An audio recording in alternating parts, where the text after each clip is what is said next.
think there's a big matchup as well down low with Carson Ledbetter and Carter Karab. Carter Karab got his first NAIA offer January 16th from Warner Pacific University, my bad. Him and Carson Ledbetter, when it gets to these late stages, defensive rebounds are huge, and we'll see who ends up getting more. Here is that battle. Carson Ledbetter goes inside and hits. Carson Ledbetter just backs him down and makes that layup. Great little play from Carson Ledbetter, and it's now 36-34 lead. Scott on the other end, crossover, in and out. Great crossover from Scott. It's going to stay with Gilbert on the offensive end. It's a great crossover there. Shook his defender, rises up with confidence, and it's in and out.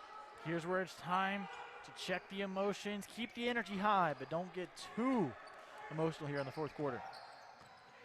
Now Karab down low. Big man layup. I said it, both of them have got to do some things on the defensive end in terms of rebounding, but offensively, both big men getting a bucket here at the beginning of the fourth. As Newcomb comes the other way for the Colts. Scott, once again, step for step, stride for stride. Effort on the defensive end. Still effort as a switch. Passed out to Coleman. Nate Coe getting some minutes here in the fourth. Here he is. Tampa Scott called for the foul as he was trying to fight over the screen. And you'd love to see it. Of course, he gets called for a foul there, but the effort from Scott right now, you see why he is a captain of this team. Yeah, Scott is really bringing the energy. He's bringing up his teammates, and you love to see the aggression there. Side out for Colts with 7:07 remaining here in the fourth. It's a tie ball game at 36. And Scott's there again, stride for stride with Newcomb. Here is Coe on the right-hand side. Step back jumper, and it's a little bit long. Here's Elijah Johnson to take it up for Gilbert. Karab outside to Perry. He goes inside on Coe. Tries to lay it up. Carson Ledbetter was there to meet him. Newcomb down the other way, all the way. Good pass. And they call a offensive foul? Traveling violation. Traveling violation. I thought he might have passed it before that happened, but they end up calling that traveling violation. Once again, very aggressive play that might have cost him just being a little too aggressive in that instance. Pushing the Scott tempo. comes the other way.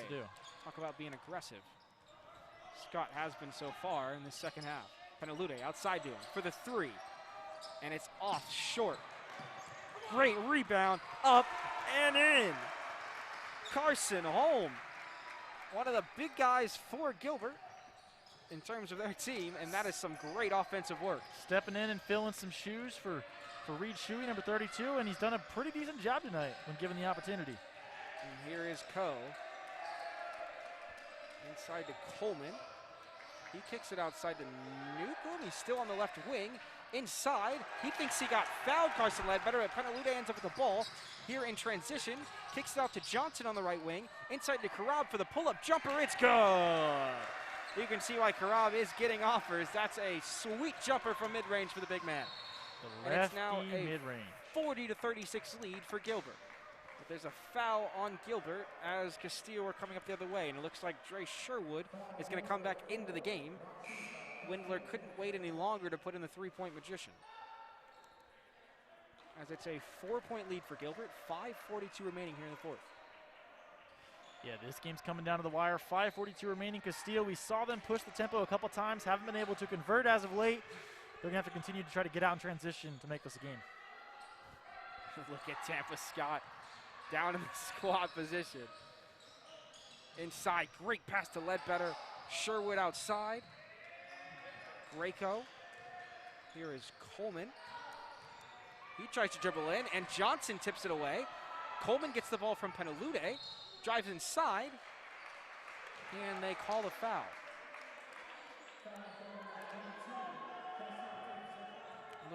Sounds like it might have been on Elijah Johnson. So Casteel retains possession, down by 4, 5:22 remaining. It's going to be out on the baseline, Sherwood, and it's a 5-second violation. Great defense from Gilbert there, forcing the 5-second violation. They closed all the lanes. No one was able to cut, and they were not able to get the ball in bounds in time. And now they come out the other way with a 4-point lead. 5:19 remaining in the fourth. Scott takes the ball up, the main ball handler for Gilbert. He kicks it out in the left wing to Johnson. Perry on the other side, and great steal, and they call a foul. Looks like he grabbed the wrist there, and it was just slight enough. It's right in front of us here, and it was a questionable one. It's a tough call. Tough call for sure. Greco doesn't agree with it. Penelude does. He did seem to feel like he got grabbed. Or maybe he didn't think it was a foul on him. He would have been shocked in that presence. Karab now kicks out to Perry for three. Great defense from Newcomb, who says he got a block. Shows the tip finger right in front of our table here. Mark that Great down. effort. Unbelievable effort from Newcomb, as we've been seeing from him all night. Mosley from three, off on the left iron, and Perry's there to get the rebound. Still a 4-point lead for Gilbert. A little bit of a scoring slump for both teams. Tampa Scott drives in on Sherwood. Good defense. Johnson now drives in on Newcomb. Good pass to Perry on the left wing. He drives in. Great layup from Perry. And it's a 6-point lead for Gilbert. Hangs in the air there for a couple seconds, and a timeout and another roar from the Gilbert section as they have a 6-point lead with 4:24 remaining in the fourth. We'll take a break here. We're at Frank Fletcher Gymnasium, and we are taking you for Gilbert versus Casteel boys basketball. We'll be right back. I'm Ethan Ryter alongside Jordan Spurgeon.